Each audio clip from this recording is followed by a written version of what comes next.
Good evening. I'm Bob Thomas, Superintendent at Knox County Schools, and it's a pleasure to be with you this evening, and appreciate you coming out to learn more about Knox County Schools and about our budget. So again, welcome to Northwest Middle School. One reason we're here at Northwest Middle School, let me thank Mr. Bill Baldwin, our principal here, is we've placed an emphasis on reading. We continue to place an emphasis on reading proficiency, and we had 22 schools that actually made some achievement gains last year and some growth gains in reading, and Northwest again was one of those middle schools.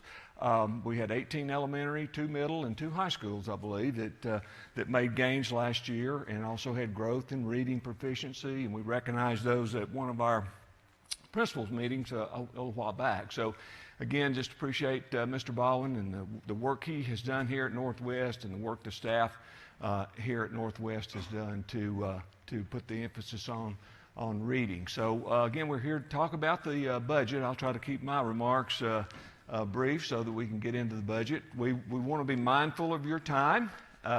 We plan to close up at 7:30, but we'll hang around as long as anybody wants to hang around to talk about budget, but we'll formally shut down at 7:30, I believe is the time. So before Mr. Snyder gets started, let me just talk about where we are as a school system, where we would like to be, some things we need to do before we get into budget. And the board right now is in the process of finalizing our strategic plan. The April board meeting, I think, is the meeting scheduled for a vote on the strategic plan. So we've talked about 3 goals, 3 priorities for our school district, those being increased student achievement, building a positive culture, and eliminating disparities in our school district. When I talk about disparities, talk about the underrepresented student groups. The way the state looks at that, they look at the underrepresented groups would represent African American, Hispanic, and Native American students as a group, students with disabilities as a group, English language learners as a group, and then also economically disadvantaged students as a group. So when you hear us talk about disparities, there are disparities with discipline. When you look at those groups, there's also disparities with reading, achievement overall, attendance, absences, and that sort of thing. So we really want to work diligently to eliminate disparities. So where's Knox County right now as a school district? And let me just say, we've been working, Dr. Raswick is here, and his curriculum and instruction team have been working very hard on an initiative that you'll hear more about a little bit later. It's called Knox Leads, and it's Knox Leads is composed of 3 other initiatives that Knox Reads, Knox Advances, and Knox Supports. And I'll just talk briefly about those just to familiarize you with those. But Dr. Raswick and his team have done a great job of looking at where we are and where we need to be and that sort of thing. So also the mayor, Mayor Glenn Jacobs, he announced last Friday a reading initiative. He wants Knox County and Knoxville to be known as Read City, USA. So there's some initiatives that he's coming out with, and we want to make sure part of that initiative is that all of our students have library cards.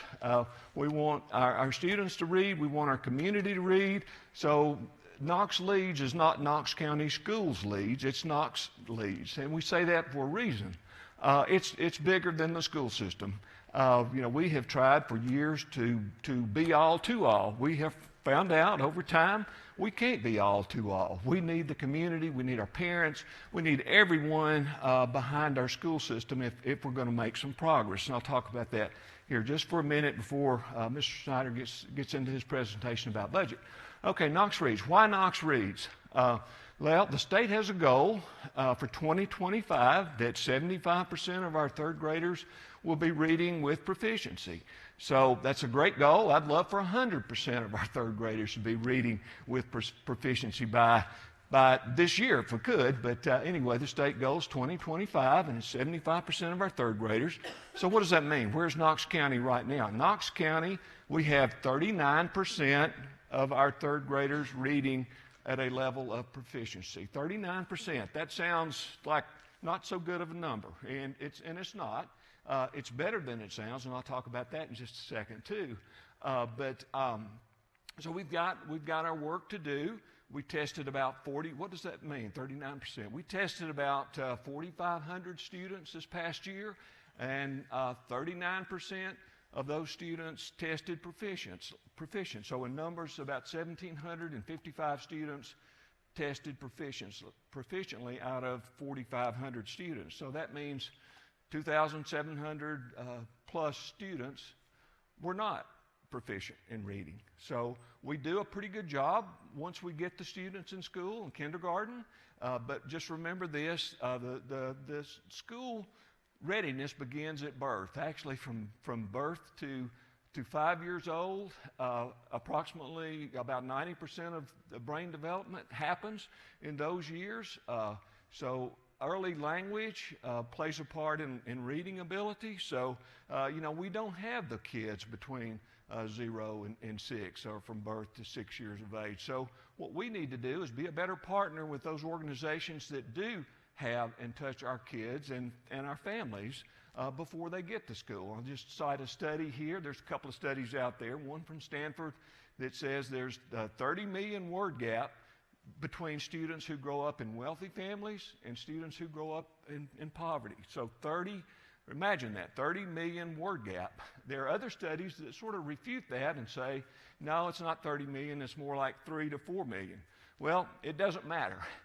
Any million is too many million, for our students, whether it's 30 million, 3 million, or 4 million. So again, we do a pretty good job once we get the students, but some of them come to us so far behind, it just takes a while to build up that reading capacity. So, but nonetheless, with Knox Reads, we're going to be doing things we are already doing things with our teachers, like a year-long reading program that we train teachers. Every teacher, we're not trying to make a reading teacher out of every teacher. We're just trying to help every teacher become a better teacher of reading. So to help diagnose when there are problems and that sort of thing. So year-long reading program, having a lot of success with that in terms of training. So we're excited about that. And let me just say too, we've got great teachers, we've got great principals, we've got a great school system. And you say, well, how do you say that if 39% only read with proficiency? Again, we see lots of gains once we start working with the students, but we need a better effort before we get them. And another thing that factors into that is poverty. About 28% of our students are at risk. That's roughly 17,000 students. We know, again, that students who grow up in poverty, there are issues a lot of times with attendance. Issues where they don't, maybe there's some other types of things going on in the home, issues such as that. So we know that poverty is a big factor in how we do and with our kids. So we just have to make, again, a better effort. We look at that through our teachers, our teacher-people ratios, our staffing ratios. We take that into consideration as we staff our schools at lower teacher-people ratios that we've been able to maintain. Actually, our teacher-people ratios are below what the basic education program formula says that they need to be. So again, we take those steps, with our students. So again, Knox Reads, and reading is the key. We want all of our kids to be successful, whether it's college that they go to or whether it's a career. But reading is the key in order for our students to be successful. So that's an emphasis not only we're striving and struggling a little bit with, but also the mayor, he's behind our efforts and also wants to even broaden that to the whole community. So again, if you're a parent here, do you know what your child's reading proficiency is? I would suggest if you don't, you find out and go to the school, to the principal, and find out where your child is. Find out what you can do. Find out how we can help. So we have about 242 third grade classrooms across Knox County. So if we want to improve, what we need to do is make sure that we get one child in every one of those 242 classrooms proficient each year for the next several years in order for us to reach that goal of 75% of our third graders reading on grade level. So when you break it down like that, one child What I'm hoping is that every parent will hope that their child is that one child. If that's the case, we'll get more than one child reading with proficiency. So again, that's going to be the emphasis, or an emphasis for us. It has been, and it will continue to be. Next, in terms of Knox Advances, by the way, reading is more of the K-5 initiative. Knox Advances is more of a 6-12 initiative. Knox Advances is part of Knox Leads, and talk about Knox Advances just a little bit. The state looks at a graduate, of course, a high school diploma. You get a high school diploma, but what can you do what that high school diploma indicates that you can do? So the state, the Department of Education at the state has a definition this past year of a ready graduate. It's a 21 or above on the ACT. Well, we graduated roughly 4,000 seniors this past year. And of course, 4,000, all of them had a diploma, but how many of those students were ready graduates in Knox County? Well, to tell you the percentage again is 44% and about 90% of our seniors graduate. So out of that 90%, 44% of our students were ready graduates, making a 21 or above on the ACT. So, again, we want to do better. The state is looking at that definition, or has looked at that definition. They broadened it a little bit, in addition to having a 21 or above on the ACT. And by the way, I would hope that every student would make much higher than 21 on the ACT as a goal. But in terms of looking at what an early graduate is, this next year they're looking at early post-secondary opportunities, as well as the ACT score. So an early post-secondary opportunity is an EPSO. So you say, what is an EPSO? Well, it could be a dual credit course, it could be a dual enrollment course, it could be an international baccalaureate course, it could be a score on the military test, the aptitude test that's given. Also, it could be an industry certification. So they're looking at combinations. In other words, you could have the 21 or above on the ACT. You could have 4 EPSOs, or you could have 3 EPSOs and an industry certification, or again, make a certain score on one of the military tests, and those would be opportunities, early post-secondary opportunities. So what we have to do, and what Dr. Reiswick and his team are, looking at all of our high schools and making sure that we've got as many opportunities for students to get an early post-secondary opportunity, I guess, for graduation purposes. So again, we're looking at all of our high schools and doing a lot of work around that, so that we would love to have, I'd love to have 100% of our graduates, ready graduates, but 75%, I think we would need to get 12 additional students each year at each high school in order to meet that goal of 75% of our graduates being ready graduates. So again, it's a number that sounds reasonable. Okay, 12 students. If I'm a principal, we want all of them. Keep in mind, all of them to be ready graduates. But if I'm a principal, I'm gonna pick out the 12 that are close and really put the emphasis there. But again, we're not just trying to identify kids that are close. We want all of our students to be classified as ready graduates. So again, Knox Advances helps us in that regard.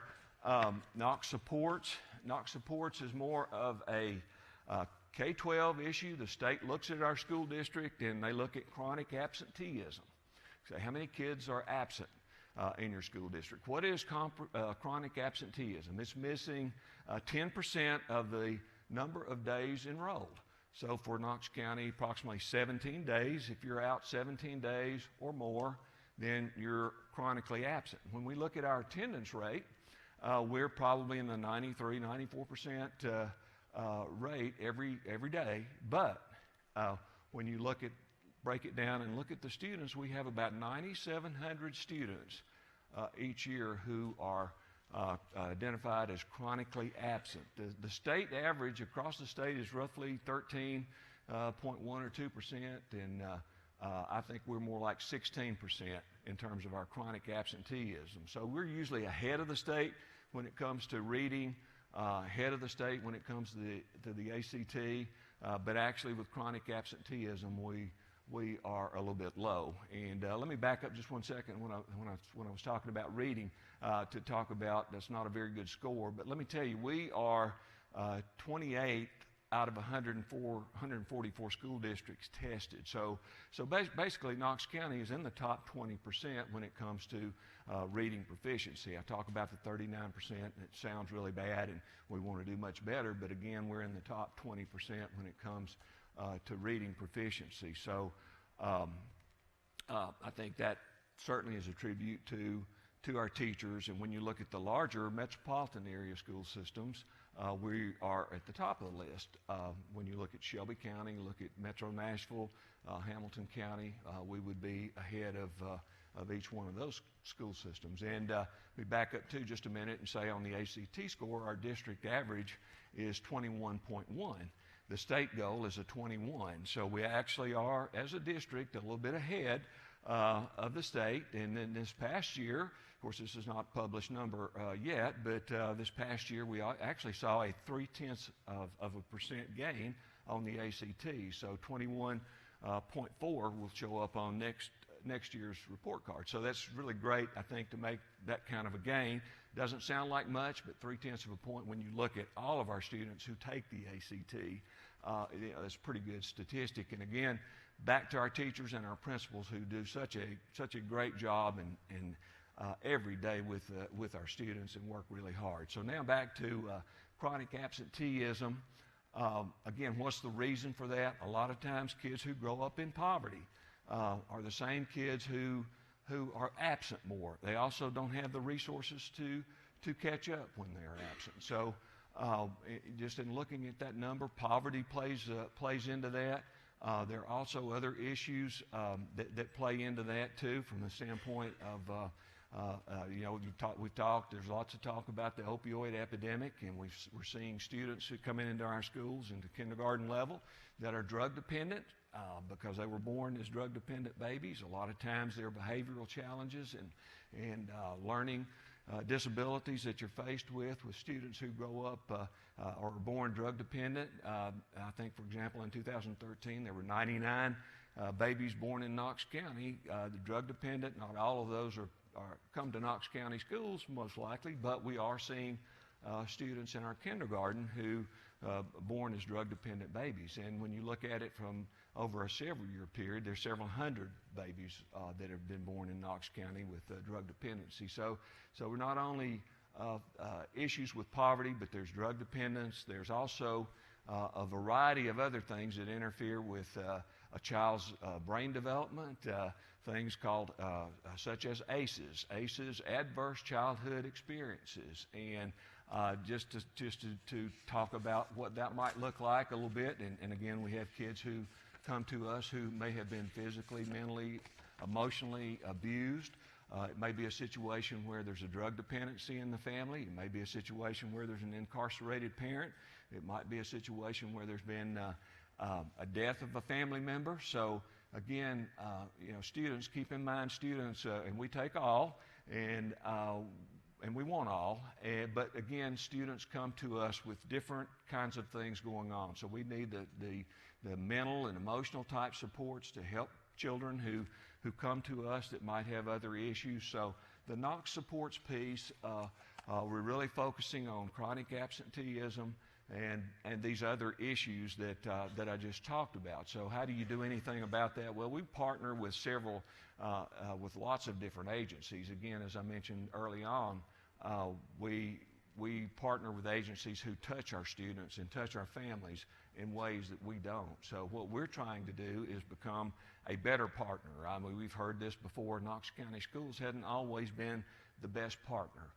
Well, that's a goal for us now. We want to be the best partner. And, as one of the folks who is a vendor for us told me, it's been a few weeks ago, I don't want to be just a vendor. I want to be a partner. So again, I think a lot of our folks that we work with see themselves that way. It's not just being a vendor for Knox County Schools, but also to be a partner. So again, I've taken several minutes to sort of talk to you about the state of the schools a little bit in terms of where we are, where we want to be, with our third graders reading with proficiency, with all of our graduates graduating as ready graduates. That's the goal. We have a great Board of Education, and several of them are here this evening. I know Ms. Terry Hill, our board chair, is here, and thank you, Ms. Hill. And Ms. Patty Bounds, also former board chair, is here. Ms. Virginia Babb is here with us, and Ms.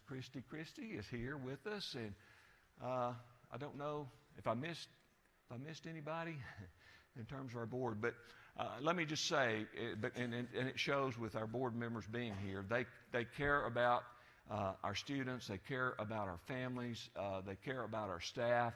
As Mr. Snyder will talk with you, later on in the budget presentation, some of the goals we have for next year with our budget. But this budget is built around those things that will help us in terms of pushing forward, moving forward with our strategic plan and addressing the issues that I've talked about the last few minutes. So again, at this point in time, I'll sit down. We want to hear from you this evening. So we're purposely kind of trying to keep our part short so we can answer questions and any ideas and feedback that you have for us. We certainly want to hear that before the evening is over. So thank you very much, and thank you again for being here.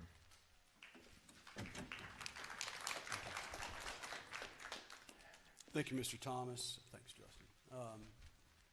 Like he said, thank you for being here. I want to thank staff. I know you guys put in a long day today, and thank you for all the work and helping us put this together. And I said this at the community meeting we had back at the church a while back. If you think about the school system and what makes for a successful school system, there we talked about really three things. Leadership, which I feel like obviously Mr. Thomas has a heart for this and is doing a great job.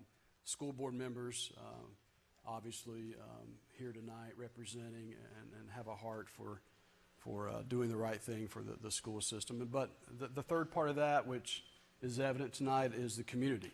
So thank you guys for being here and for advocating for the students of Knox County Schools. Just listening to Mr. Thomas talk there about reading and all the things that the school system is accomplishing, you tie that into, we are doing a lot of great things. And things that, and we always, you've heard us say this, we seem to be, our mantra has been we're to do more with less every year. And so you look at some of the achievements that are happening, and they're pretty amazing considering the budget constraints that we live under.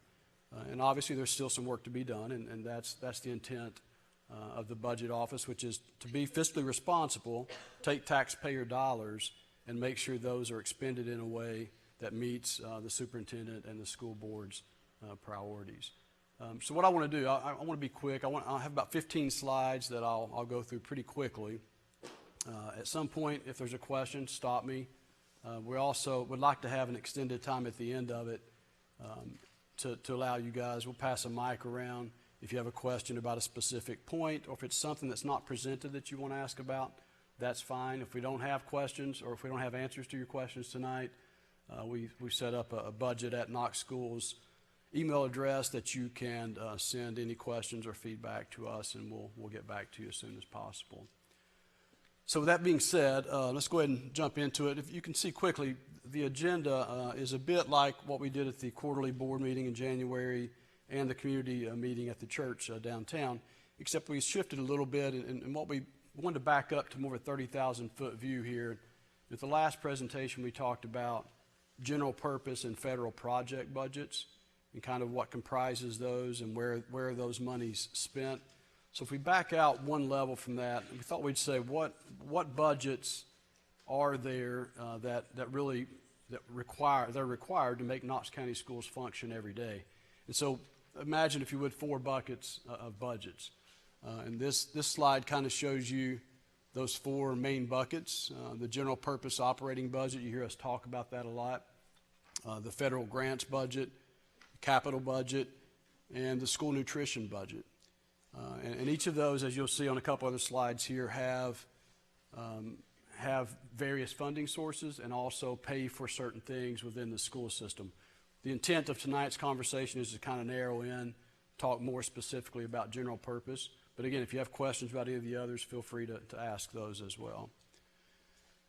So the numbers here represent for our current school year, the 2018-19 school year, or fiscal year 19 as we call it in the budget world. These are the budgeted dollars for each of those budgets. So the largest one obviously is the general purpose at $485 million roughly. Then you go to federal grants budget, $30.1 million. The school nutrition budget, $26.7 million. And then our capital budget at $12.4 million. And so where does those dollars come from? Starting with general purpose, and you've heard these terms a lot if you've been to these meetings. The two main sources of general purpose budget funding is from the state and from the local. And the state, you've heard BEP or Basic Education Program funding. And then the local, the primary sources of our local funding is through our local option sales taxes and property taxes. And then federal grants budget, if you're familiar with the district at all, you've heard of IDEA. Sometimes we just generally refer to it as special ed. Title monies, Title I, Title IIA. And then there are other smaller federal grants that the district also uses throughout the school year. Capital budget, this budget's funded through debt service fund with the county, which is funded through municipal bonds, the issuance of bonds with the county. And then our school nutrition budget, two sources of funding there. The USDA reimburses the district money for maintaining the school nutrition program, and also just the revenues gained from students purchasing breakfast and or lunch at school throughout the day. And so pivoting from how are those budgets funded to what do we do with those funds once we receive them. The general purpose one, if you're familiar with what we call the major categories, those fit loosely into the state's major categories of spending. So the biggest, as you know, is our personnel cost. So school-based and district staff, and we'll drill down into these a little bit in a second, but that also encompasses salaries and wages, and then any benefits, taxes associated with those salaries and wages. And then your other categories, contracted services, classroom supplies and materials, and then just a generic other category to things that don't fit nicely into those categories. Your federal grants budgets supports primarily school-based and support staff and materials that supports specific initiatives. If you're familiar with federal grants, those things have pretty strict guidelines and regulations that come with them, which kind of determine where those monies are spent. The capital budget, building of schools or upkeep of facilities is what that money is used for. And then, of course, the school nutrition budget is primarily just the cost of operating our school cafeterias.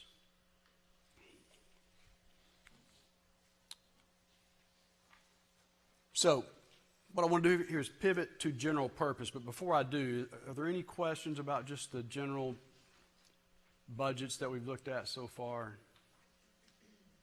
Okay, feel free to stop me if you have any questions. So moving into general purpose, if we look at our current school year in terms of, these are revenues that we have budgeted in our current budget. And you can see if we look at the local and break it out into sales tax and property taxes, these numbers are in millions. So approximately $150 million of our budget this year is from local option sales taxes.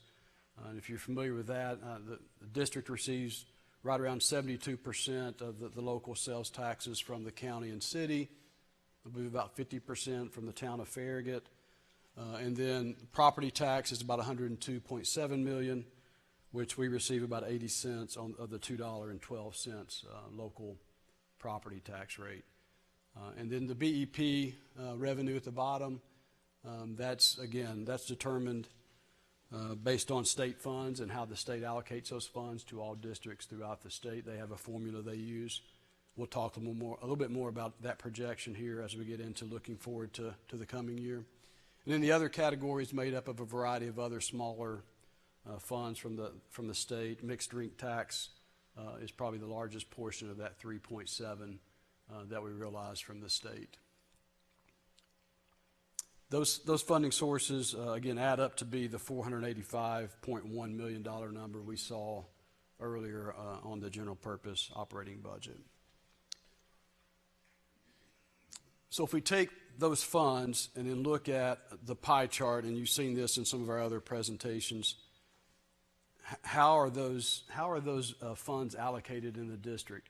This one looks a little different because in the past we broke out personnel and taxes and benefits, and we'd always say, well, those two combined is about 81%.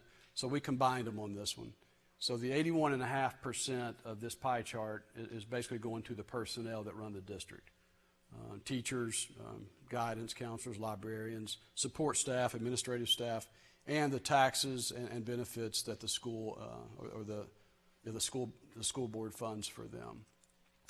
If you get past that, you see it pretty quickly drops down into the single digits of where else our money is spent. And so there you get into contracted services, supplies and materials, other uses, debt service, and capital outlays. So what I want to do for the next few slides is just talk briefly about what are the main components of those smaller slices. We all kind of have an idea of what the personnel costs are. So we'll start off with the contracted services.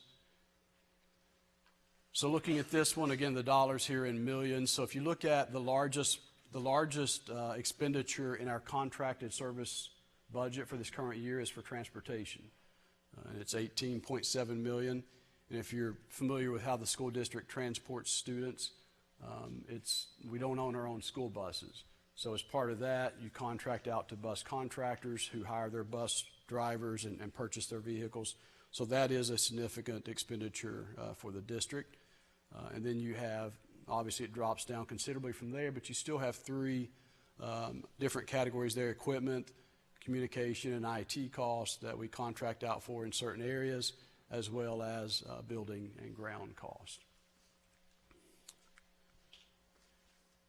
Then shifting over into supplies and materials. The $12.7 million are primarily what we would call fixed cost. Those are your utilities, such as your electricity bill, your natural gas, your water, and your sewage, things that we have to pay in order to keep the school building open and running. And then the other two smaller ones there are some building repairs at $2.5 million, and school allocations at $2.4 is roughly, that's generally where certain curriculum areas within the district have money allocated to their budget that they can send out to schools to help with science or social studies or whatever the different curriculum area may be. And in the last category, we took other uses in debt service just for the sake of consolidating a slide here and rolled those two together. The largest chunk of this, if you're familiar with our operating budget, is we've used the 15.7 number, but if you're exact on debt service, it's $13.3 million that's paid out of our operating budget for debt service. Additional 2.7 or 2.4 was getting to the 15.7 number you've seen in other presentations, and that's for capital leases, so buildings that we may lease or any other leases that we may have in the district add up to make our debt service capital lease number. The other areas are areas that, again, are pretty much fixed costs within the district. So trustees commission, trustees office across the street at the county, they, by state law, have the right to keep a certain percentage of the revenue that the district receives. And so that's the impact of that. Charter school flow through, if you're familiar with Emerald Charter in the district or in Knox County. Any student that's Knox County school zoned that chooses to go to Emerald and is accepted there, we have to send a per pupil amount to Emerald Charter. So that comes, basically we call it a flow through money because it comes from the state through us to Emerald Charter. But it is an expenditure for Knox County schools. Then the other two, closed retirement plans and workers' comp insurance. If you're familiar with retirement plans and how they work, we have I think about 3 closed retirement plans that we're still funding. And the way those work is once those retirement plans are closed, no one else can join them, and so we still have people retiring from them, and so the district still has a burden to continue to pay for those who are retiring, and that burden continues to go up as the number of people contributing to it goes down. So that's a cost we will have for the foreseeable future.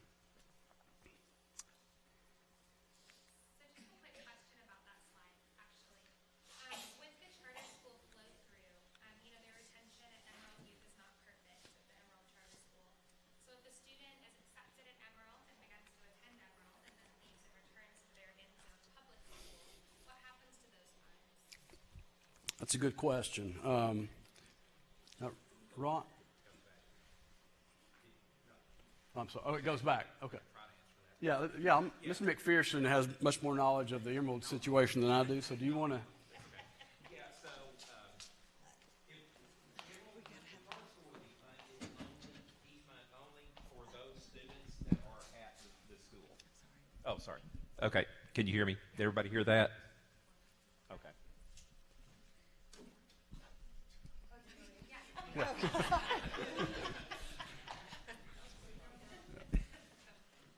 Good question. Any other questions before we? Textbooks, where do they go? Like, because I know you have a textbook initiative. Yes, textbooks would be in our supplies and materials budget. It's not listed here because, as you know, our textbook adoptions currently are not funded in the general operating budget, but we'll talk about that in just a second. That's a good question. Use the mics for the questions, just so that it's captured on the camera. Okay.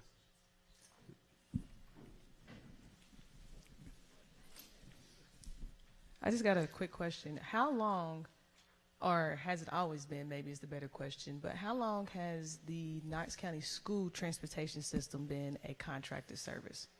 Or when did that go into effect exactly? Mr. Thomas, do you have any knowledge? I don't. It's been that way as long as I can remember, so Mr. Thomas may have a better idea of how long it's been. I've been around a long time. I've not known it to be 45 years for me, so I've not known it to be any different than the way it is today with independent contractors who run about 335 buses, and those go 3.5 million miles a year. So I think, Mr. Oakes, we transport probably, 40,000 students? We have about 35 or 40,000 students who are eligible for transportation on any given day, and we'll transport between 20 and 22,000 every day.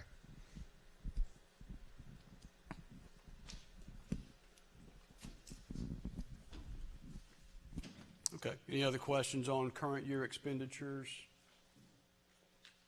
Okay. And so what I will say at this point is, if you add up what we showed, the 81.5% of the personnel expenditures, and then just the ones that we're looking at in these different categories, that's roughly 95% of our total general purpose operating budget this year. So it leaves very little funds at the end of that to have any discretionary ability with or to make any significant difference in the overall budget. So that's something to keep in mind as we go through this. So shifting our focus to fiscal year 20. We've talked about this a couple times already in meetings and conversations with the community and with the board. And so at this point, I always think back to, what we traditionally showed a calendar here and talked about how we got there, but I'll just sum that up by saying, essentially the school board and the superintendent and his staff each year come up with their priorities and initiatives. And what those priorities and initiatives are drive what our budgetary build looks like. And so you've heard it often this year, and teacher compensation is the thing I keep hearing over and over. And so I think about that in terms of, and then tying that back to what Mr. Thomas said earlier about increasing student achievement, eliminating disparities, creating a positive culture. At the end of the day, where does all of that start? How does that happen? So if you look at, we see it as the classroom environment at the circle, at the center of all that. Whatever we do should tie back to, at the end of the day, what happens with that teacher and that student in that classroom. So whatever we do should have a positive impact there. And if we do that, then those things that are Mr. Thomas's initiatives and the board's initiatives should start happening. So if that's the case, how do we pivot into making sure that begins to happen or gets better than it already is? And so teacher compensation is a big one. And why is it? Well, we want to be able to hire and retain quality educators. Not that we don't have quality educators, but we know we lose several quality educators a year that are cherry-picked from surrounding districts because of pay and benefits and things that we need to improve on. So you've heard us talk about a 4% raise. In my years of being aware of Knox County School, which are several, I don't know that a 4% raise has happened. It's been a long time if it has. So that's a pretty optimistic view, and that's what we're still striving to get to. Textbooks, the other part of that, providing quality educational resources. If you're familiar with how we've purchased textbooks in the past, and this is really a product of how expensive textbooks are and how limited our general purpose operating budget is. A textbook purchase that we made last year for our science adoption was a little bit over $4 million. And so that's a significant impact on your general operating budget. So what tends to happen is each year we hope to realize some savings out of our budget, and so it rolls into a fund balance or a savings account, for lack of a better term. And so we're able to purchase those textbooks. Part of what we would like to do is build some capacity into our general operating budget to be able to purchase those on a recurring basis rather than having to hit our savings account to do that.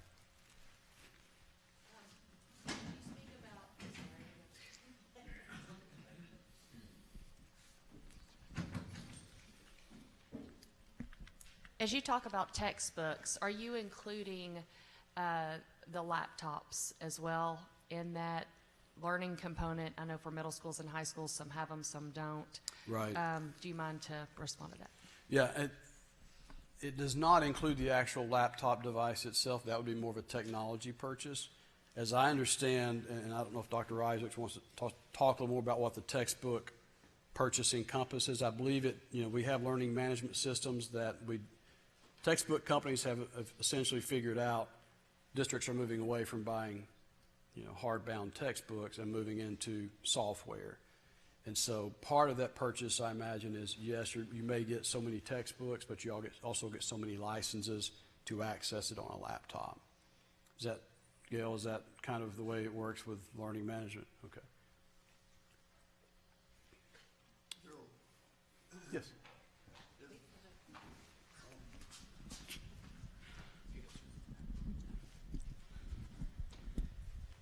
In the as far as teachers' compensation and how that might play a part in us losing teachers, I know we don't know who leaves for what reason, exact numbers, but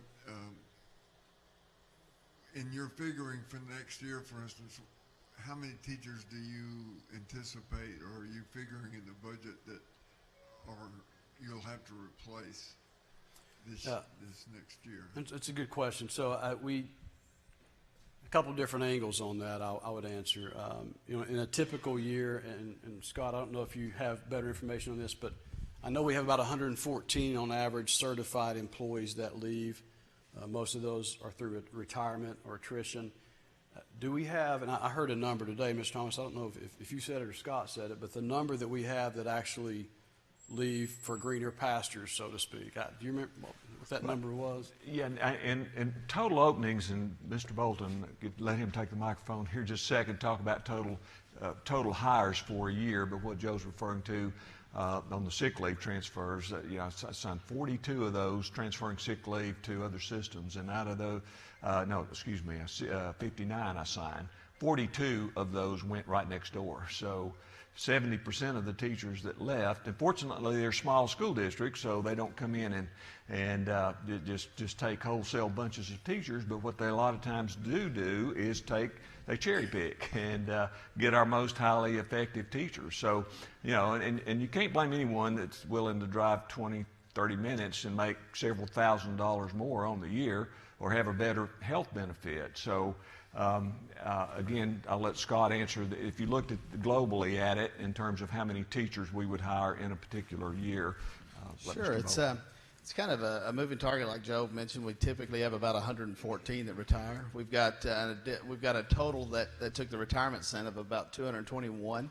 So those numbers are up a little than what we're typically accustomed to. On an average year, now this is classified and certified staff, we typically hire about 600 people.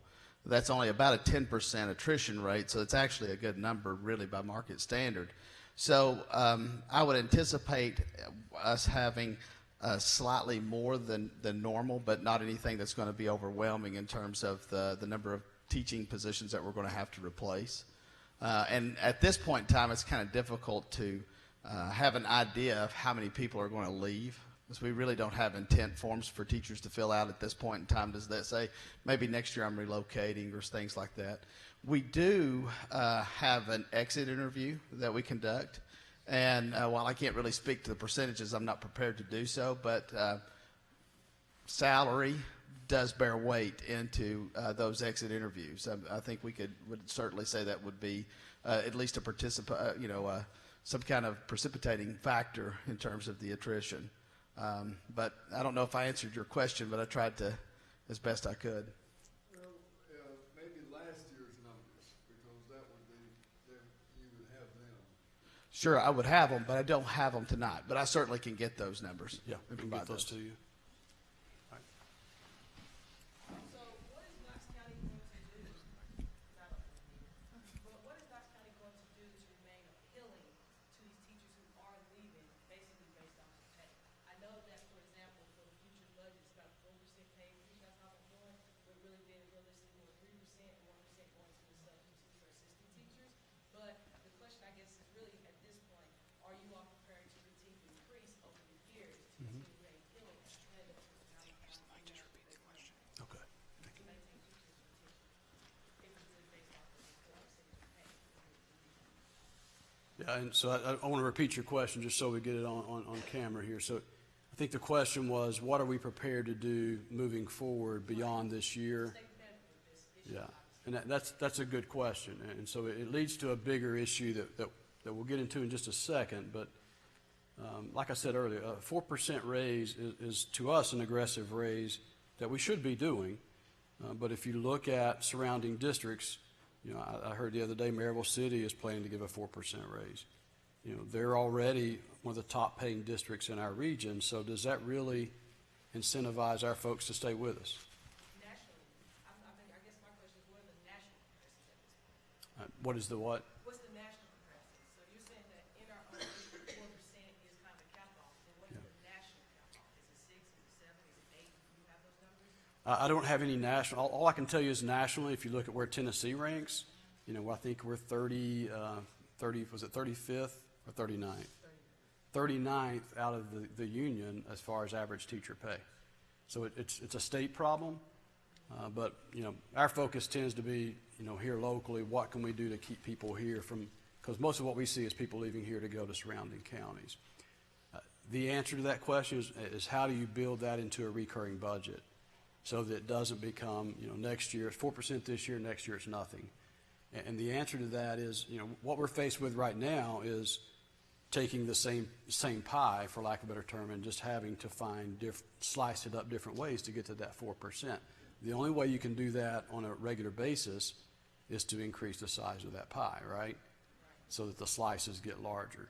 That's the question that we need to answer. And unfortunately, the school board, and we've said this before, we don't have the capacity to raise funds ourselves.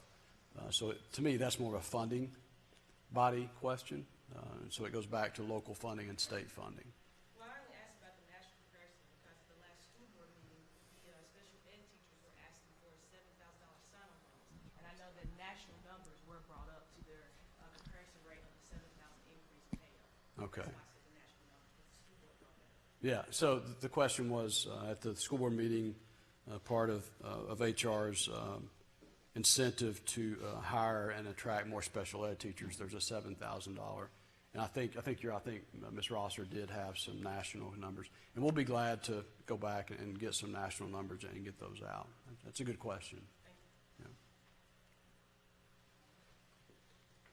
The third part I want to mention to this before I move on, and we're almost through this part of it, is classroom size. And Mr. Thomas hit on this a little bit.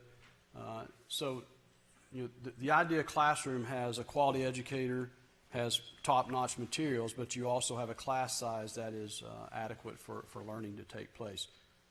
Depending on research that you read, and you can find research that argues what you want it to argue, is what I've found. We monitor that because we are aware of that. We know what the BEP provides funding at. We also know what Knox County allocates. staff at, and we know what that staff looks like once schedules are set. We looked at current year staffing. At this point, our average elementary classroom size, and this is across all grade levels, so it's going to change a little bit if you're looking at K3 or 4 or 5, because those are at different levels, but it's 18 students per classroom. Again, that's going to be smaller in your K3, probably a bit larger in your 4 or 5. Your middle school classrooms and your core classes only, it's 24 students per classroom. I'm not saying there aren't some with more, and I have students in high school who say, Dad, I have 35 in that class. But the average high school core class size is 23 in Knox County, and that's for our current school year. BEP allows 30. That's what they're suggested, or not suggested, but that's what they fund us at class size wise. So we feel like we do a good job of allocating staff to keep our class sizes low at this point. Certainly there are situations where class sizes are larger than they should be, and then we go back and look at the principal and talk with them about master scheduling, and maybe it's a situation we can rectify through master scheduling. The other thing I will say about that is in our projected staffing for 1920 at our high schools, 85% of our high schools will be staffed lower than 25 to 1 or lower. BEP is 30 to 1. So, and even those that are above 25, we have 3 schools that are 27 to 1. So no one is above 27 to 1 when we allocate teachers. Again, I'm not saying there aren't situations out there where you might have your kid saying, Mom or Dad, I've got 35 in my whatever class. Sometimes that's more of a product of the master scheduling at that school. So I have a question then about the master schedule. How many, if you're talking about high school and middle school teachers, how many pupils total should a middle school teacher have? So, I mean, my kid is in all classes with 35. Yeah. There's not one class where she doesn't have 35, and they're going to change the schedule. So, but how many per, teachers during the teacher, how many pupils during the day do they need to have, or are they supposed to have? So I'll tell you what the BEP suggests, and I don't know if Dr. Isaac wants to jump in on the other side of that, but it's divided. It depends on the grade band, but I think 4 to 6 grade band, it's 25 to 1 is the suggested ratio, and then from 7 to 12, it's 30 to 1. That's the highest ratio they have. And again, when we allocate teachers to schools, the highest we go at the high school level is 27. But like my daughter's ELA teacher will teach 4 classes a day of 35. So how many classes, if you change the schedule, she'll have 5 classes then, but she still may have the same amount of total students during the day. That's what I want to know, like how many total students during the day for middle and high school teachers is recommended? Dr. Isaac, do you have? Sure, no, I'll jump in. So what Mr. Snyder's saying is correct about what's kind of allowable by BEP. So what ends up happening is if there are classes that are at that size, then there are other classes somewhere else that aren't that big, right? So if they're staffed at those ratios, you may have some classes that are 1 to 35, and it could be that there's a greater demand for those classes because it's an elective class or it's an honors class or something like that that has more students in it. But then, again, based on how they're staffed, if you looked at the full master schedule, there are other places in that schedule where they might be 1 to 18 or something like that. So if there's a particular teacher or a class that is maxed out at that level, they're not staffed that way as far as the staffing that they get. But if you could see the whole school schedule, there are other places in the schedule that have lower places. So it's really a principal, I don't say it's a principal choice like they purposely load classes like that. But there are always trade-offs. If you're going to, I can remember being a principal and you would do things like, I want to offer AP calculus, but I only have 5 kids who want to take it. Well, if there's only 5 kids who are in there, but you offer that class, somewhere else kids go that up that average. So it's really, what Mr. Snyder's saying is correct. We're staffed to be able to keep it at those 1 to 27, 1 to 25, 1 to 20 is the lowest in the high schools. We have some schools staffed at 1 to 20. Right. But based on what courses they offer, or how they distribute those into those, or sometimes student requests, some can be higher or lower, but the average would be at that place. So it's sometimes it's unavoidable by a principal, but most of the time it is.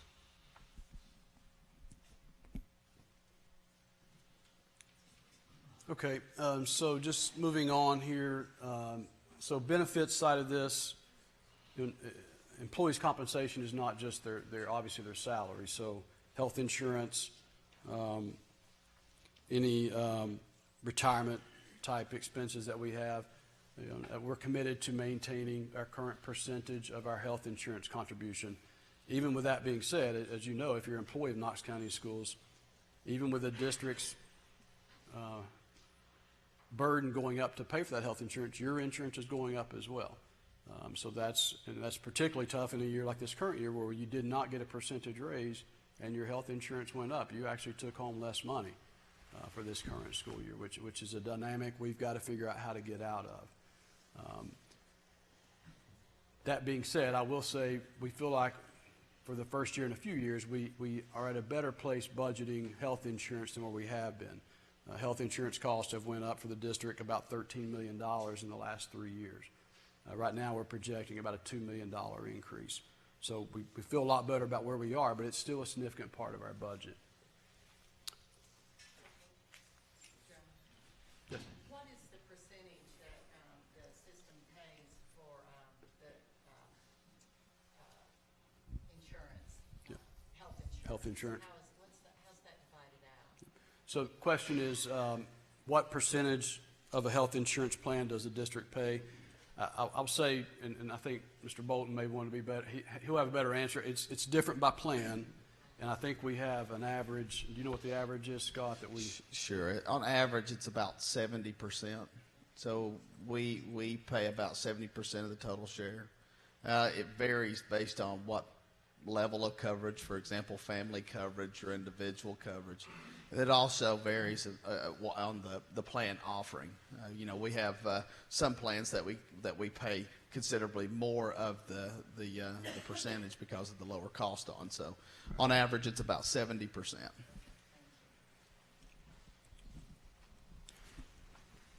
So textbook purchases quickly. We talked about that a little bit earlier. Social studies textbooks, the district has adopted the new adoption. The next part to that would be to purchase it. If we don't build that purchase into our operating budget, then we're probably looking at how to purchase it outside of that, which means a fund balance designation or some other means. That purchase right now we're estimating to be about a $4.2 million impact to the budget.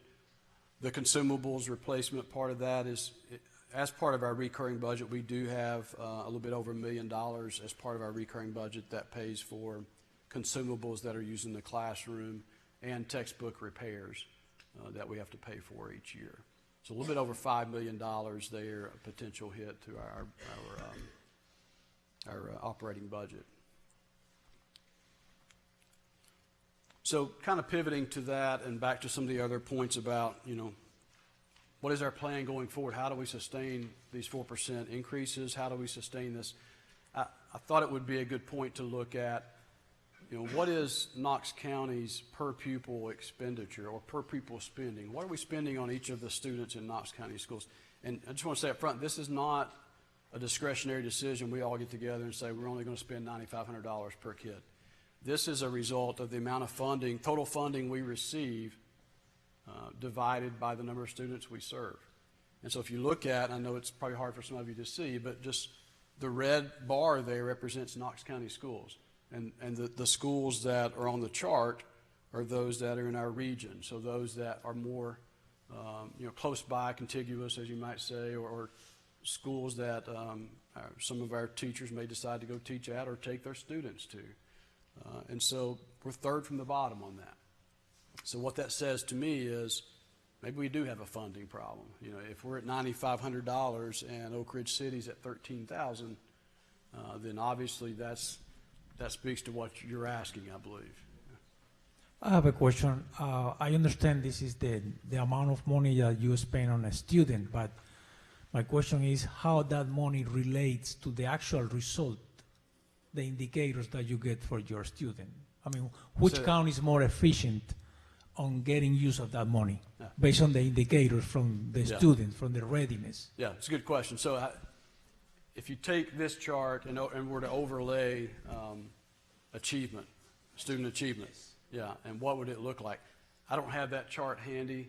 I would argue, and Mr. Thomas or Dr. Isaac may have a better idea. I would say if we compared Knox County's per pupil spending, added achievement to it, I think it would move us considerably up the chart. I think back to what we've said, we feel like we do a lot with what little spending or what little funding we have.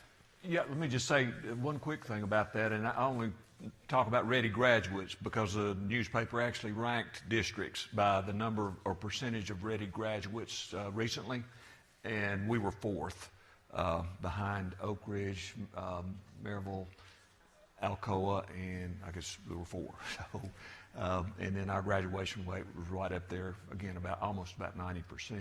When you look at ACT scores, if you ranked them by ACT, that we don't have that with us, but I mean that's an easy number to get. So we could actually look at each system by ACT score as well. Yeah, we could take that and overlay those on it and then see what it looks like.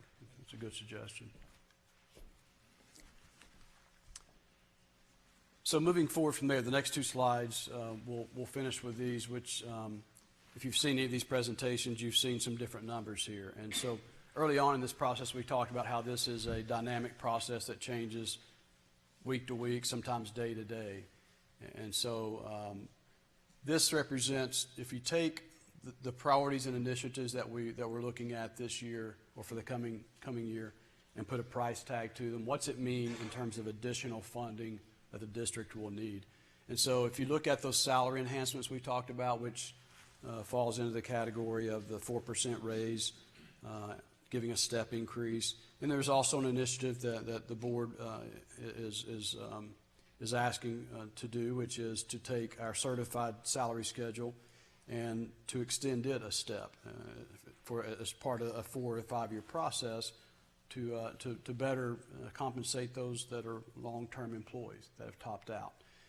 All of those things is about an $18.5 million impact on our current budget. Educational materials, I put it second because it's what we just talked about, the textbook purchase. And then from there, you have a variety of different numbers there. Critical student needs, there are several things that fall into that category. Any situation, as you know, the budget being approved in April, school not starting until August, presents us a dynamic every fall where we have things that occur in the fall once school starts that no matter how well you try to project and predict, you can't possibly predict for every need that you're going to have. So we have students that show up that may have critical needs, medical needs, and you can't not add those to your budget. That's part of that. The other part of that is some IDEA mandated changes, some ELL staffing ratio changes. So it adds up to about $4.9 million of an increase in our budget. And employee benefits, that's $2 million of that's health insurance. A little bit over $500,000 of that is our workers' comp insurance is going up a bit. TCRS, legacy retirement plans increasing a little bit. And I think that's the full complement of we have some closed retirement plans that we're also having to make some additional contributions to. Fixed increases are those items we talked about earlier that we're contractually bound to pay for, or we have to pay for to keep the lights on and keep the facilities up and running. And then the bottom one is the only negative you see here, and that's we just classified that as other/increased efficiencies. We ask every department in the building to come back to us with a recommended 5% budget decrease. So we went through all of those. In addition to the early retirement incentive that Mr. Bolton talked about earlier, we feel like right now we can realize an expenditure savings of about $2.7 million from that process. I will say this is still a dynamic number and will change before the budget gets presented in April, but this, as of today, is where we are. So it's a projection of almost a $30 million projected need over what we currently have in our budget. So if we turn around and look at, okay, what does our revenue look like then? Earlier on in our projections, we were at about a $15 to $16 million projection, and that was strictly based on what's our 3-year revenue growth look like, because that's really all we had to go on. Since that's happened, our sales tax, local sales tax collections have looked really good this year. We received February's collections, which represents actual sales taxes collected in December, which, as you imagine, is a big month. And it's really trending well this year. Based on that trend and a model that the finance department keeps that looks historically over the last 5 to 10 years, we're at this point projecting a significant increase in our sales tax revenues. So you can see there almost a $9.2 million increase over what we have in our current year budget, which is a big help. Property taxes at this point, it's kind of the same. If you looked at our budget the last few years, has been relatively flat. We're projecting that to be the same right now. The great unknown here is BEP. At this point, typically we have a good idea because the governor does a State of the State address in January. Typically, as you know, a new governor this year. We just got the State of the State Monday, I believe it was. We're still waiting to get our hands on the budget and what the hard numbers are there. Once we have those, we'll start backing those into a model that we use and have a little better idea on that. That BEP number right now is a 3-year trend. And as Mr. McPherson pointed out today, there's years where you feel like that's a solid number and you're surprised on the bad end. Other numbers where you estimate it low and you come in really high. So my guess is we won't have a really good idea on the BEP number until probably our first BEP April estimate that comes from the state. So you're still a few weeks out from having that number. That being said, if you look back at the presentation we did to the board and even at the community meeting at the church, the gap has closed considerably over what it was. So that is good news. I mean, yes, our expenditure need has went up, but our revenue has went up. And so if you look at roughly $30 million in need, $24 million in revenue, we're down to about $6 million gap, which is a lot better than where we were. And so what we'll be doing the next few weeks, April will present superintendent's budget to the board, but over the next few weeks we'll continue to fine-tune those numbers, scrub the numbers, see where we can potentially find. Hopefully the revenue numbers come back better, and we can continue to find some reduced expenditures on the expenditure side and get that $6 million gap closed. That's kind of the remaining work to be done budgetarily. That's all I want to say about it from the slide perspective. Before we open it up, I want to mention the budget at knoxschools.org email address. If you leave here tonight, think of something that you didn't think about here, or just something you didn't want to ask, please shoot us an email. We'll respond to you as soon as possible. And hopefully answer any questions you have. At this point, I think we have a few microphones we'll float around, and feel free to ask any questions, and we'll do our best to answer.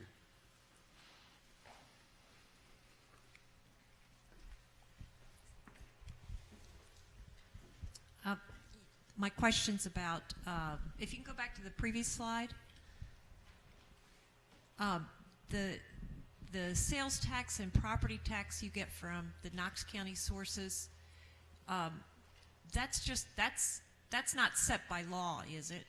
That's just sort of it's traditional that Knox County's given 75% of its sales tax and a certain percentage of its property taxes. I don't know if that's through the charter or do you have any idea, Mr. Thomas? It's actually set by the mayor makes a recommendation to county commission, set by county commission, the portion of property taxes that do go to schools. So it's not by law, but sales tax is by law. 72% we get of sales tax, or schools get from the city and the county, 50% from Farragut. So if the budget that was submitted by the Board of Education, I'm just sort of thinking back to some of the McIntyre years, that sometimes the budget that was submitted by the Board of Education, in fact, expected a higher level of funding from the county than had been done at the previous year. Is that correct? Well, there was one year when I think Dr. McIntyre recommended a budget that was going to require about a Mr. McPherson helped me here, but it was going to require about a $35 million increase, I think, which would have resulted in about a 35-cent property tax increase, because a penny on property tax worth about $1 million. So that it failed, but that was recommended one year. And the last few years, too, we've been under an agreement that was signed by the then Knox County mayor and the Board of Education, which basically said, school system, you will live on the growth. Don't ask for any more money. I'm paraphrasing, but you'll live on the growth that that you get, state revenue, and then growth on sales taxes or property taxes. So we've been basically under that agreement for the last 3 years. And let me just say one thing about kudos to our legislature and to Governor Haslam. We looked at this over a 3-year period. In terms of state revenue, we've gotten about local and state together about $54 million over the last 3 years. But guess what? 36 million of that has actually come from the state through the BEP. So 18 million locally over a 3-year period. And if we hadn't received those state monies, again, it's probably a trite expression, but we'd been in a world of hurt had we not received those state dollars. So I know under Governor Haslam and the legislature, they did increase the BEP, and good fortune for us that they did. So, but to answer your question, county commission, the mayor can recommend property tax, and then it's approved by county commission, and how that's divvied up is determined by the county commission. Except there's a maintenance of effort too, that the school system can't receive less money than it received the previous year. So one way to close the gap would be simply for Knox County to come up with $6 million. That would be good.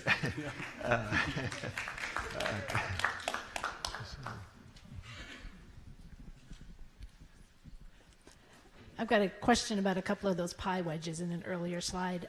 One's about the cafeteria and one's about the supplies and materials. I wondered if you have an idea of the general trend in real dollars and percentages in the amount of funding you're able to provide for materials and supplies. How's that changed over the last 5 years or so? And also on the cafeteria, is there a county option for kids to be fed since the Tennessee General Assembly declined to feed kids if they can't afford to get their lunches? I'll let Mr. Oakes answer that school nutrition question.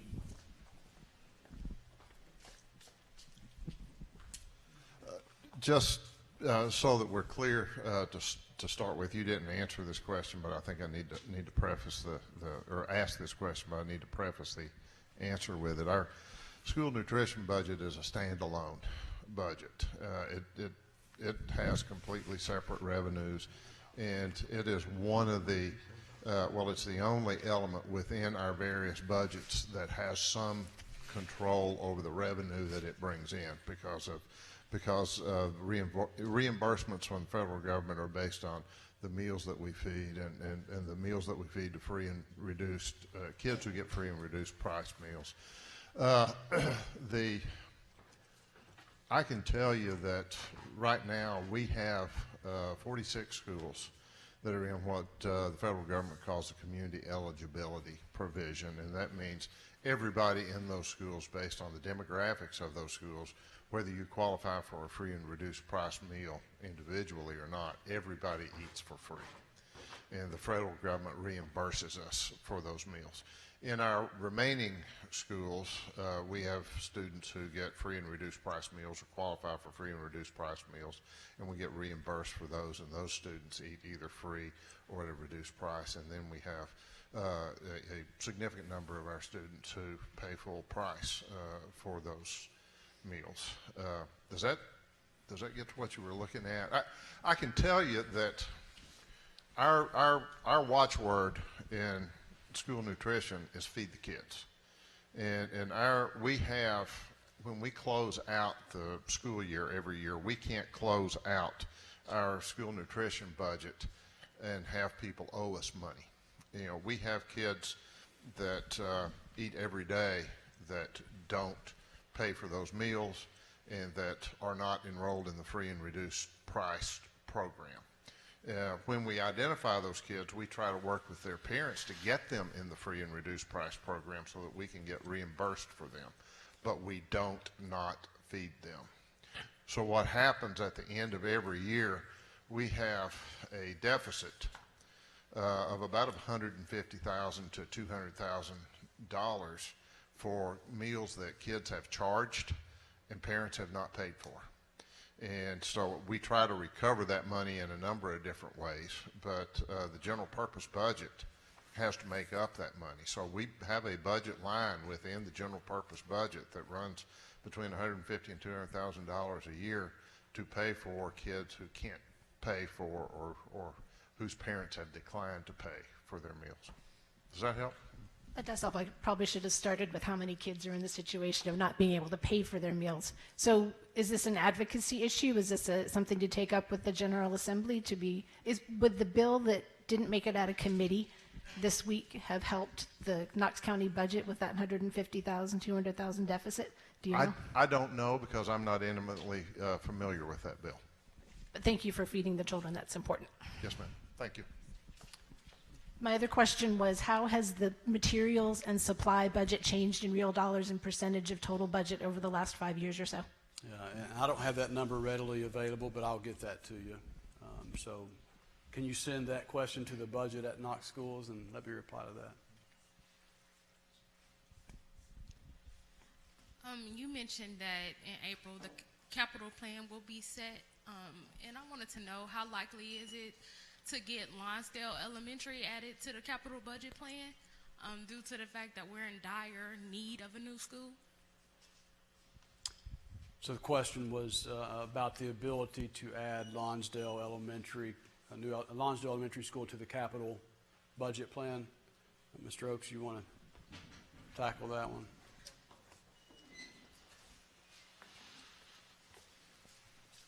You asked a short question. I'm going to give a little bit longer answer to sort of work into that. In the capital plan, there are a couple of priorities that the board has previously identified that we're working on, and one of those is what we call the Northwest Elementary Solution. It's to address growth in our Northwest elementary schools, primarily Hardin Valley and Carnes Elementary School. And then we've got a thing called the North Central Elementary Solution that has been one of the board's capital priorities since 2012.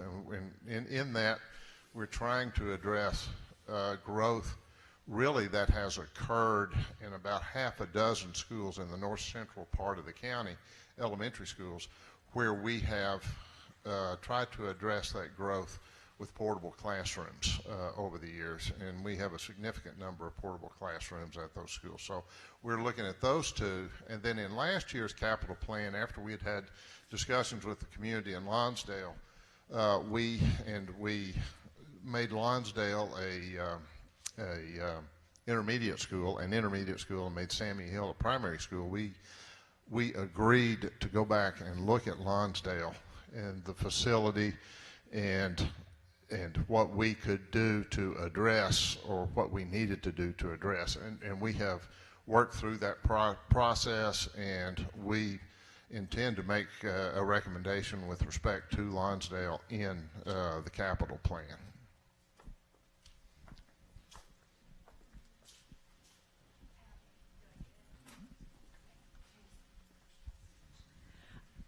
I guess I wanted to see if you could address, I know in the state of the state, the governor is recommending a 2.5% raise for teachers, and I think people need to understand that that doesn't mean that that only means we need 1.5% to make that up, that the 2.5 from the governor is not going to cover a lot. So I think if maybe you could explain a little bit, that might help people understanding that the 2.5 million from the state will not really be a $2.5 million or 2.5% raise. Right, yeah, and it's a good question, and we've talked about that. I think in this current year, I forget exactly what number the governor used for the current year, but it was 3 to 4% raise. And so the fear in saying something like that is, if you're a teacher in Knox County, you automatically assume you're going to get a 3 to 4% raise, and you go start spending more money. And then at the end of the day, we didn't get a raise this year.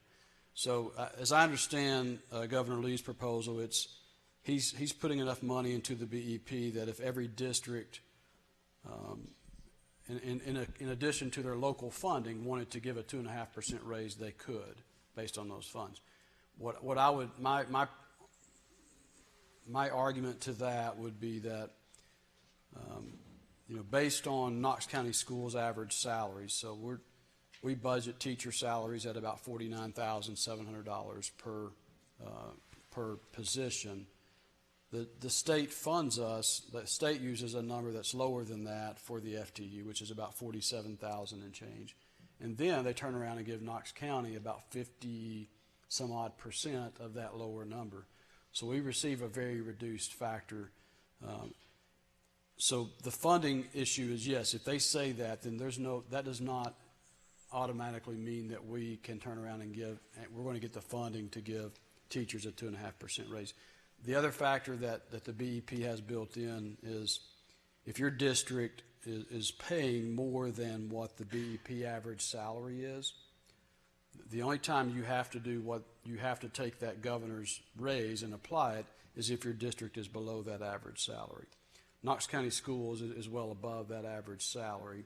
So when we hear that, we tend to see, okay, that means they are potentially increasing the funding mechanism in the BEP that can lead to more salaries.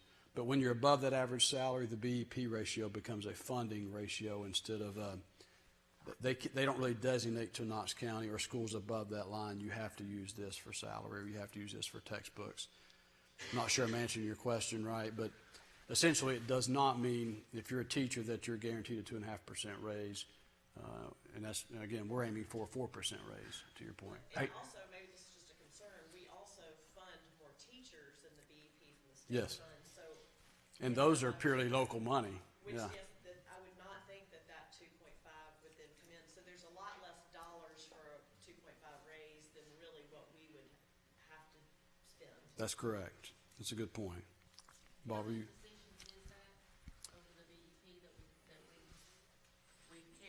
Johnny, do you have that?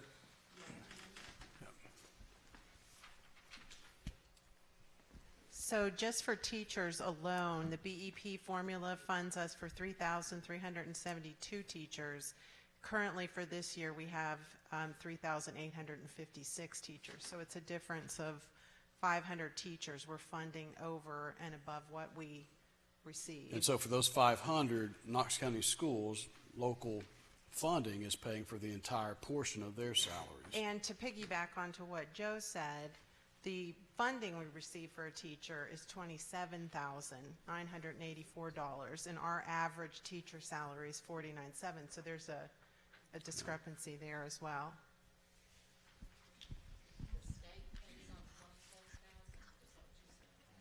That's the percentage that Joe was referring to. Is it equates to about $27,900 per teacher.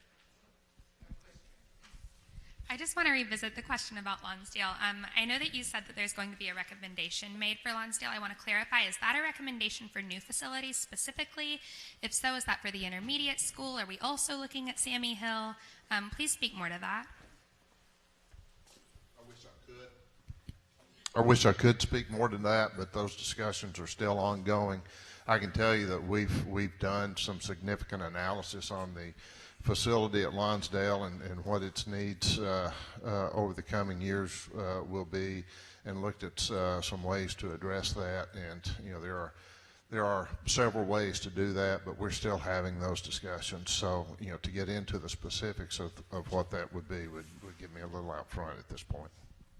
So when are those discussions happening? Are those just work sessions? We should present a capital plan to the Board of Education within the next 3 or 4 weeks.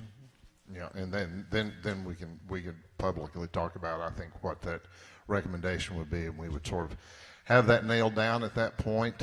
And from then, it becomes the board gets the opportunity to discuss the superintendent's capital recommendation, and they can accept it, they can change it, modify it however they want to, and then that capital recommendation gets forwarded to the mayor's office for their action and potential appropriation of funds for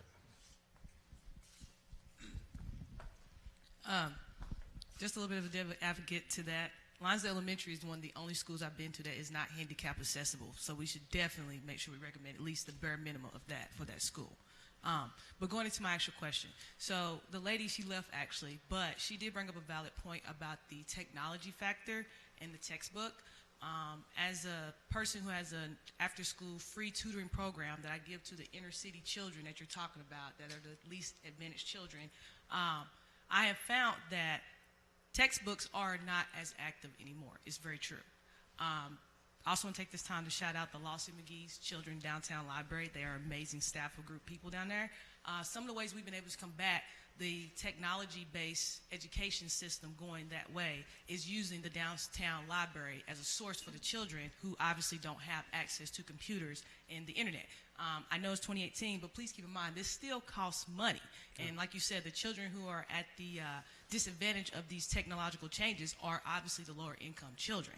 So with that being said, I have found that listening to these conversations is about the budgeting and the other things that are occurring as far as with technology and textbooks. That's something that I feel like should definitely be further evaluated. Just because I know from my own personal experiences that how I've been able to give children academic success is linking up with the downtown library and using their resources that are available with the internet so that the children who had the online homework could actually do the online homework and not go back to school telling the teacher, well, I didn't get to do my homework last night because I don't have the materials to do the actual homework. So I definitely think that's something that should be fully evaluated when y'all start recommending these IT budgets and these textbook budgets, is that the children that you're talking about who are at the greatest need of the reading and other factors that you said that you want to focus on as your next agenda of a success, academic success views going into the future, this is something that needs to be addressed. These children don't have access to the materials, so therefore, obviously, the grades in academic success are going to suffer unless the school is willing to take some type of budget initiative to say, okay, for the children who can't afford these things, we are obviously going to have to provide another means of access for them so that they can continue to have their academic success and pass their classes as well. Sure. Yeah, I think it's a good point. I think it ties back into something Mr. Thomas talked about at the front end of this, the Knox leads, Knox achieves. As I understand that initiative, part of it is what you're talking about, which is better engagement with community resources. And so that's one certainly we need. If we don't have it on that list, we certainly need to add it and make sure we're taking full advantage of that. So it's a great suggestion. I got one question. We're talking about Lonsdale. I'm a resident of Lonsdale, and I'm buying more property. But I'm tired coming to these board meetings, and Lonsdale's like pushed. They're taking our students to a preschool. When we had a gas leak, nobody mentioned a gas leak. What is going to take for us to get a new school? They're closing. That's their suggestion. They close every inner school down. I watched it, but Hardin Valley just got a brand new school built. Our kids are in a school that they might, this board, if one of our kids die, I'm holding the board as today responsible for them. The solution should be Lonsdale first. I'm paying taxes, go up on my taxes. I'm not going to stand for Hardin Valley to get something else. Their kids going to school. Our teachers, you should have seen them standing out in the rain with our kids. And we done had another problem down there, the heating. Nobody mentioned that. Our kids are treated like third world country. And they keep telling me, well, we got to suggest Hardin Valley. Come on. Come on, people.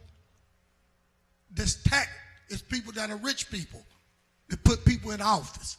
That's why they keep getting things. Our kids deserve something too. Y'all tell me about this budget. I'm looking at it. But it don't concern Lonsdale. It doesn't. And I am a taxpayer. My children don't go there now. But my job is to keep people in Lonsdale. They come and say, I'm getting my kids out of here. Come on, Knox County. Come on. Let me say, too, of course, Mr. Oaks addressed it from the standpoint, but you know, Lonsdale, I think before last spring, wasn't even in the conversation. And that's not to say they don't need a new school. Our school board has been to Lonsdale. Numerous county commissioners have been to Lonsdale. The county mayor has been to Lonsdale. So the conversations have started. I'll be making a recommendation to the board here in the next several weeks. Lonsdale, I'm telling you, is in that conversation, but it's going to take just as the other priorities, it's going to take money. We cannot continue to live on what we've been getting and do what everybody wants to be done. So, there's not been and I'm not standing here advocating a property tax increase. That's not my job. But there hadn't been one in over 20 years in Knox County. And we have lived off this revenue. Actually, the property tax rates have gone down when you look at reappraisals and so forth. So Lonsdale, I'm telling you, is in the conversation when it did not used to be in the conversation. And I know our board members that have been there and looked at it. It does need a new school. I'm not even going to argue with that because it does. But again, it takes funds, and we're going to work as hard and diligently as we can to make sure that we try to address the needs of the community as best we can within the funds. So I hear what you're saying. I agree with what you're saying, and we're going to try to do everything we can to address the issues that we need to address. But the Lonsdale, the community, the students deserve better than what they have.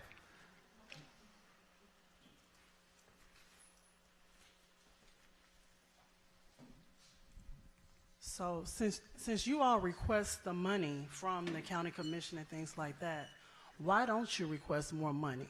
Especially since we're only spending $9,500 per pupil, which is, compared to everybody else, that's like $4,000 less than Oak Ridge. Knox County has the money. If you all talk about if it's only a penny increase on property taxes, that just doesn't make sense that we don't advocate for property tax increase, because we should be actually advocating for a property tax increase, especially, if it hasn't been a property tax increase for 20 years. That is insane that we are so afraid to ask for a property tax increase to help our children. This is our future. And you don't want to invest your money in your own children and our future community. That is insane to me that we are so afraid to ask for a property tax increase when that will help us get so much further, and we're not nickel and diming and ignoring communities and things like that. I mean, like I say, I just don't. Well, I mentioned a minute ago. I don't think, and again, I can't speak for the board collectively. We're looking at the budget. There seems to be more inclination, maybe to ask for, okay, what do you need versus what we think we can get. But again, that remains to be seen when the board discusses this in the next few weeks. But as I mentioned a minute ago, we've been under a signed agreement that was signed by the then board chairs, the board chair and the mayor and the commission, to not ask for any more money. So it wasn't even a situation where we could ask based on the agreement. We signed off on we will live on growth only, and that was a 3-year agreement that ended this past budget.